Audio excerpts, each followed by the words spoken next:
अस्सलामुअलैकुम। मैं काशिफ शकील और आप देख रहे हैं हमारा आज का बुलेटिन CAA स्पेशल। आइए सीधे सीधे बात शुरू करते हैं लालू प्रसाद यादव के ट्वीट से। लालू जी ने लिखा है कि सुनो सरकार, या तो युवाओं को नौकरी दो या अपनी नौकरी छोड़ दो। लालू जी ने सही ही कहा है। आखिर कुर्सी है तुम्हारा, ये जनाजा तो नहीं है। कुछ कर नहीं सकते तो उतर क्यों नहीं जाते। CAA, NRC और NPR के खिलाफ धरना जारी है। दंगों में नफरतों के व्यापारी नंगे हो गए, मगर अभी पूरी तरह होश ठिकाने नहीं आए। CAA, NRC और NPR के खिलाफ डटी महिलाओं को सलाम, जिन्होंने हर हाल में आजादी और इंकलाब का नारा लगाया। ये देखिए घंटा घर लखनऊ की शाहीन औरतों को, जिनको ठंडा मौसम और बरसती बारिश भी धरने से नहीं रोक सकी। एक तरफ आसमान से जमीन पर पानी बरस रहा था, दूसरी तरफ इन महिलाओं के नारे जमीन से उठकर आसमान में गूंज रहे थे। सच है कि तुम जमीन पर जुल्म लिख दो तो आसमान पर इनकलाब लिखा जाएगा, सब याद रखा जाएगा। इनका नारा था, बारिश हो बरसात हो नहीं हटे हैं नहीं हटेंगे, आंधी हो तूफान हो नहीं हटे हैं नहीं हटेंगे। जब ऐसी डटी रहने वाली और ना हटने वाली देश की महिलाएं संघर्ष कर रही हो, तो यकीन रखिए 1 इंच पीछे ना हटने की धमकी देने वाले तानाशाहों को जरूर पीछे हटना पड़ेगा। और यही हो रहा है। बस हमें अपना संघर्ष जारी रखने की जरूरत है। इन महिलाओं को एक बार फिर से सलाम। शाहीन बाग दिल्ली ने अपने ट्विटर अकाउंट पर लिखा है कि शाहीन बाग में धरना दे रही महिलाओं और सामाजिक कार्यकर्ताओं ने NPR पर केंद्रीय गृह मंत्री के बयान को खारिज कर दिया है। इनका कहना है कि जब तक CAA, NPR और प्रस्तावित NRC वापस नहीं होता, तब तक धरना जारी रहेगा।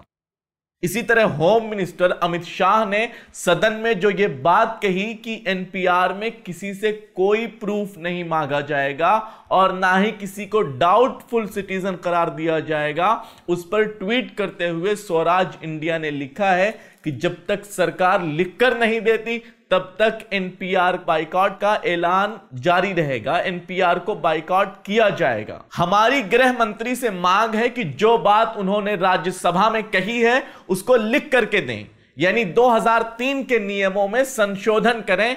आप जैसे ही संशोधन करेंगे हम उसी दिन NPR बाइकॉट का ऐलान वापस ले लेंगे। इस बीच एक बड़ी खबर जो आई है वो ये कि दिल्ली की केजरीवाल सरकार ने NRC और NPR के खिलाफ रेजोल्यूशन पास कर दिया है। करारदाद पास करते हुए केजरीवाल ने कहा कि मेरी पूरी कैबिनेट के पास बर्थ सर्टिफिकेट नहीं है। दिल्ली के 70 में से 61 MLAs के पास बर्थ सर्टिफिकेट नहीं है। CM अरविंद केजरीवाल ने स्पीकर से पूछा कि क्या आपके पास बर्थ सर्टिफिकेट है, तो स्पीकर ने कहा नहीं, मेरे पास भी बर्थ सर्टिफिकेट नहीं है। केजरीवाल ने कहा कि मेरे पास खुद बर्थ सर्टिफिकेट नहीं। तो क्या दिल्ली के CM डिटेंशन कैंप में जाएंगे?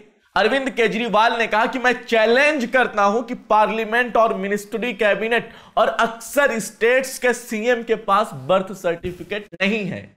तो क्या ये सब डिटेंशन कैंप में जाएंगे? इसी तरह से दूसरे असेंबली मेंबर्स ने क्या कहा, इसकी कुछ झलकियां इस वीडियो में जो आपकी स्क्रीन पर चल रही है आप खुद देख सकते हैं। आप सोचो कितने अजीबोगरीब हालात में हम हैं। जो विदेश में रह रहे हैं उनको भारत की नागरिकता के लिए किसी भी कागज को, किसी भी प्रमाण को देने की जरूरत नहीं है। जिन्होंने इस मातृ वतन की आजादी के बाद ये तय किया कि इसी धरती पर पैदा हुए हैं, इसी धरती पर जिएंगे और इसी धरती पर मर जाएंगे, उनको अपनी नागरिकता के लिए कागज देना पड़ेगा। फिर अधिकारी को इस कानून में अधिकार मिला हुआ है, सेक्शन 4(4) में लिखा हुआ है, वो मेरे नाम के आगे लिख देगा डाउटफुल, और उसके बाद में किसी दिन मुझे भी बांग्लादेशी घोषित कर देंगे। कहेंगे तुम्हारा नाम मनीष सिसोदिया है ही नहीं, तुम्हारे फादर का नाम धर्मपाल सिंह सिसोदिया, हम कैसे मान लें? जब हमारे केंद्रीय मंत्री ये कहते हैं कि NPR सेंसस के तहत है, वो झूठ बोल रहे हैं, क्योंकि NPR का सिर्फ और सिर्फ एक ही मकसद है और वो है NRC, उसका और कोई भी मकसद नहीं है। इसी तरह तेलंगाना के मुख्यमंत्री के चंद्रशेखर राव ने राज्य विधानसभा सत्र के दौरान नागरिकता कानून यानी सीएए को लेकर देश भर में हो रहे प्रदर्शनों का कारण भी बताया। उन्होंने कहा कि मेरा खुद का सर्टिफिकेट नहीं है, मेरे पिता और दादा का रिकॉर्ड्स कहां से लाऊंगा। उन्होंने कहा कि मैं गांव में अपने घर में पैदा हुआ हूं, अस्पताल का रिकॉर्ड कहां से लाऊंगा। इसी के साथ उन्होंने कहा कि देश भर में भी इसीलिए नागरिकता कानून और एनपीआर के खिलाफ आंदोलन हो रहे हैं। केसीआर के मुताबिक देश भर में कई लोगों के पास ऐसे कागजात नहीं हैं। केसीआर ने केंद्र सरकार पर नागरिकता कानून को लेकर देशवासियों को गुमराह करने का भी आरोप लगाया। अब आप खुद सोचिए, सीएम अरविंद केजरीवाल और सीएम राव साहब के पास सर्टिफिकेट नहीं है। क्या आपके पास है? अगर आपके पास नहीं है तो कमेंट बॉक्स में जरूर बताएं और नो एनआरसी का कमेंट करें। अंत में योगेंद्र यादव की यह वीडियो देखिए जिसमें उन्होंने सीएए के सिलसिले में बहुत ही चौंका देने वाली बात कही है। उन्होंने कहा है कि नागरिकता कानून का पड़ोसी देश के प्रताड़ित लोगों को नागरिकता देने से कोई संबंध है ही नहीं, यह सिर्फ हिंदू मुस्लिम करने के लिए है। उन्होंने कहा है कि अगर प्रताड़ित लोगों को नागरिकता देना है तो जरूर दो, मगर उनसे धर्म मत पूछो।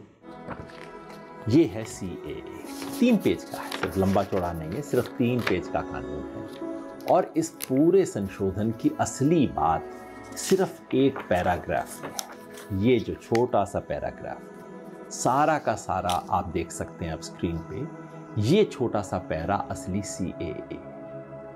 पूरे कानून को पढ़ जाइए, जो इसके समर्थन में बोले उसको मेरी तरफ से चैलेंज कीजिए। इन 3 पन्नों में मुझे कहीं भी ये कोई शब्द दिखा दीजिए, पड़ोसी देश, नेबरिंग कंट्रीज, कहीं नाम नहीं है।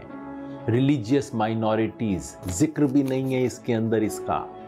Persecuted on religious basis, persecution शब्द नहीं है इस कानून में। रिफ्यूजी, शरण, नाम भी नहीं। रिस्पेक्टेड व्यूअर्स, आज के लिए बस इतना ही।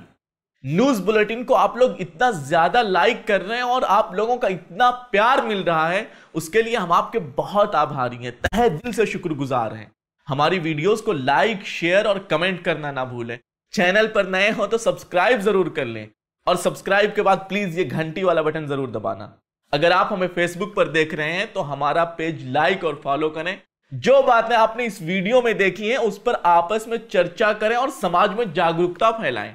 धन्यवाद। Have a nice day. ऐसे ही और वीडियोस बनाने में हमारी मदद करें।